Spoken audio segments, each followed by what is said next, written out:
ដៃដីក៏ចាប់ដើមបាទយ៉ាងម៉េចបាទចាប់ដើមវាយប្រហារគេលោកអ្នកបងអាចឃើញនៅក្នុងជនកណនីចំពុកទី16ខ30និងខ33បាទខ្ញុំនិយាយរឿងឲ្យស្ដាប់ទាំងមូលបាទគឺក្នុងពួកចម្ពោះអេលៀបមានបាទមនុស្សមួយក្រុមហៅថាកូរ៉េ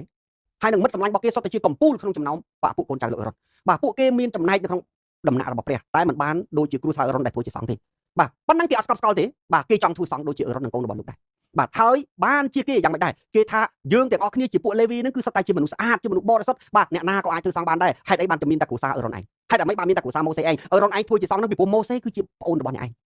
បាទពួកឯងយកព្រៀបលើពួកជំនុំរបស់ព្រះពេកហើយបាទហើយនេះគឺជារូបភាពនៅក្នុងព្រះគម្ពីរជនកណនីចំពុក16ហើយយ៉ាងម៉េចដែរបាទព្រះជាម្ចាស់បាទលោកអ្នកបងអាចអានរឿងទាំងអស់ឯងហើយទីបញ្ចប់យ៉ាងម៉េចដែរបាទទីបញ្ចប់ព្រះជាអង្គម្ចាស់បានឲ្យម៉ូសេទៅដាស់តឿនគេតែគេនៅតែអស្មិមេនះហើយរឹងចចេះថ្ងៃបន្ទាប់ព្រះគម្ពីរបានប្រាប់ថាដោយព្រោះគេរំលងព្រះបន្ទូលរបស់ផងព្រះអិរិយាបថគេមិនមែនមើលងាយម៉ូសេមិនមែនមើលងាយអ៊ុរ៉ុនតែមើលងាយដល់ព្រះតែម្ដងហើយទីបញ្ចប់ព្រះគម្ពីរបានប្រាប់ថាម៉េចព្រះអង្គបានហែកដីហើយទម្លាក់កូនប្រពន្ធហ្វូងសត្វព្រមទាំងប្រសាលគេផ្ទះរបស់គេចុះទៅក្នុងដីតែម្ដងលោកអ្នកបងអាចមើលបានខ្ញុំអានត្រឹមតែខ30ទៅខ32តែប៉ុណ្ណោះខ33តែប៉ុណ្ណោះបើសិនជាព្រះយេហូវ៉ាធ្វើការមួយយ៉ាងចម្លែកដោយឲ្យដីហាឡើងលេបបាទត្បិតរបស់ផងនឹងរបស់គេទាំងអស់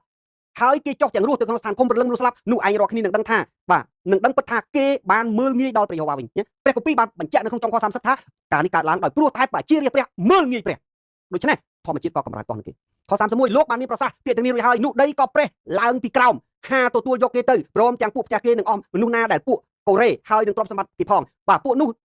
នឹងពួកទាំងអស់ក៏ចុះទៅឋានឃុំព្រលឹងនោះស្លាប់ទាំងរស់ដូចជារួចដីផ្ចិតពីលើគេវិញហើយគេត្រូវវិនិច្ឆ័យអស់ពីពួកជំនុំទៅនេះយើងហៅថាបាថូនីសូបអាមែនបាទពីមុនយើងគ្រាន់តែឮទេបាទប៉ុន្តែនៅក្នុងព្រះគម្ពីរគឺមានពិតប្រាកដអាមែនបាទហើយមួយផ្សេងទៀតលោកអ្នកបងប្អូនអាចនឹងមើលឃើញនៅក្នុងព្រះគម្ពីរអេសាយបាទនៅក្នុងអេសាយជំពូក24ខ5ខ3រហូតដល់ខ6បាទព្រះគម្ពីរបាទលោកអេសាយបានប្រមានទៅកាន់ជនជាតិអ៊ីស្រាអែលថាម៉េចដោយព្រោះស្ដេចមន្ត្រីសេនាបតីរបស់ផងគេគ្រប់លំដាប់ថ្នាក់គ្រប់ប្រភេទបាទបានប្រព្រឹត្តបាបទាស់ជាមួយនឹងព្រះដ៏ជាអម្ចាស់បាទដូច្នេះហើយបានជាគេមិនអាចនៅលើទឹកដីដែលព្រះទ្រង់បានប្រទានពរគេទេទឹកដីនឹងផ្ទីងបាទពាក្យផ្ទីងមានន័យថាដូចកែវចឹងដែលចាក់បាទចទឹកគូឡើងលើបាទផ្ទីងបាទដើម្បីនឹងទាត់គេចេញទៅមានន័យថាទឹកដីតដៃជាមួយគេបាទនៅក្នុងបាទ